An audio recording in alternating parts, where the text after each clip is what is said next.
Hey guys, so this is the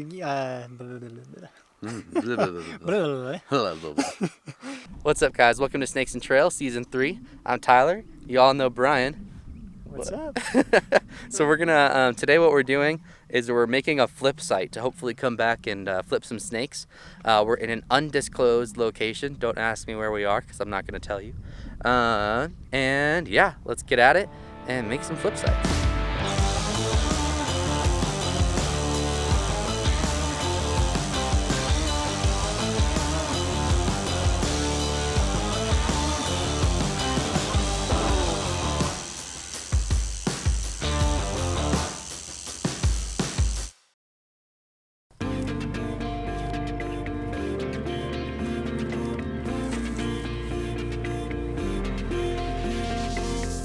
Alright guys, so the idea behind setting up a flip site is that snakes will use artificial cover as a shelter in the morning and in the afternoon, the late afternoon, to be able to thermoregulate.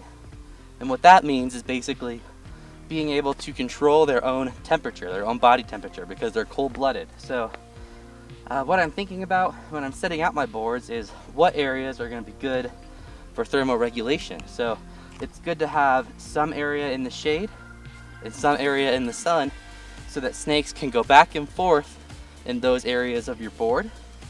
And if they're doing that, they're probably going to be able to stay under that board longer for shelter than they would under something that was under the direct sun. So we're going to keep at it and keep putting out some boards. And we'll tell you a little bit more about what we're doing in the meantime.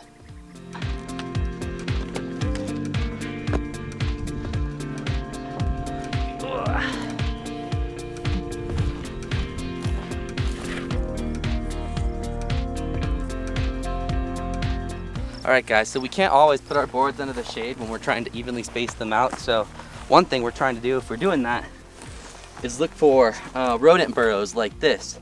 And we'll put the board out on top of the rodent burrow. And then hopefully whatever snake ever decides to use this burrow as shelter will come out and thermoregulate under the board. Pretty cool.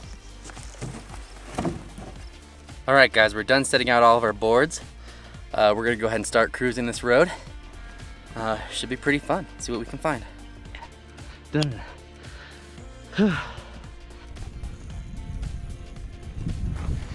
Our first snake of the night was this little neonate prairie rattlesnake, Crotalus viridis. You can identify these snakes versus the other rattlesnake that's in this area based on the black nub at the end of their tail at the base of their rattle. Western diamondbacks that are also out here won't have that. They'll have raccoon banding around their tail. These guys are pretty common snakes. They're one of the most common Crotalus species I see in New Mexico. And they're also one of the most aggressive. But anyway, they're always quite the treat to see in the wild. Alright guys, here's our next snake. Oh, it's a glossy snake. Arizona elegans. Little baby. Pretty cool. We'll get some footage of him and let him go. Wanna hold him? Yeah. Sweet. Comparing this to that other glossy. Right. Hey guys, this is the glossy snake that we cruised earlier today. Cute little guy. These snakes are pretty interesting. They are lizard feeders, smooth-scaled snakes. Tyler and I actually cruised a pretty cool one a couple weeks ago. That was, what would you say, about 2.5 feet long? It was like 3 feet long. Yeah, about 3 feet long. It was a massive snake. Chunkiest. It was a boa. I wouldn't have actually guessed it was the same type of snake at all. I mean, but yeah, this was a cool little find tonight. It's probably last year's baby. I don't know, maybe, yeah, probably last year's baby. Fun little snake.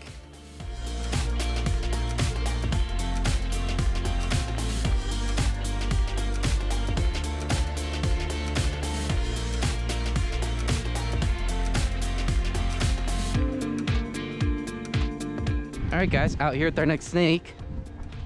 Oh, it's right here. It's booking it. It's a night snake. Hypsiglena jani. Cool. Yeah. Sweet. We're gonna get this guy off the road and get some photos and video of him.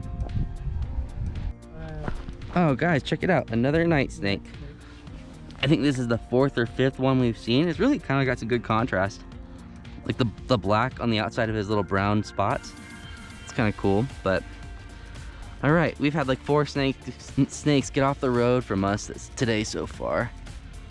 But it's another night snake. Gonna let him go and keep going. All right guys, so here's another look at this night snake, Hypsiglena jani. We've seen so many of these tonight. For some reason, we caught the night snake migration just about perfect. We've seen a ton of these guys. We talked about them before, but this is semi-venomous snake, which we haven't talked about. Their venom affects lizards. It doesn't affect it doesn't affect people. And lizards are their main source of prey.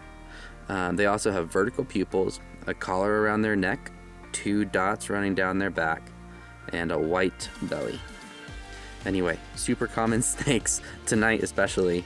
So we're gonna get some quick footage for you guys and let them go and keep on with our night.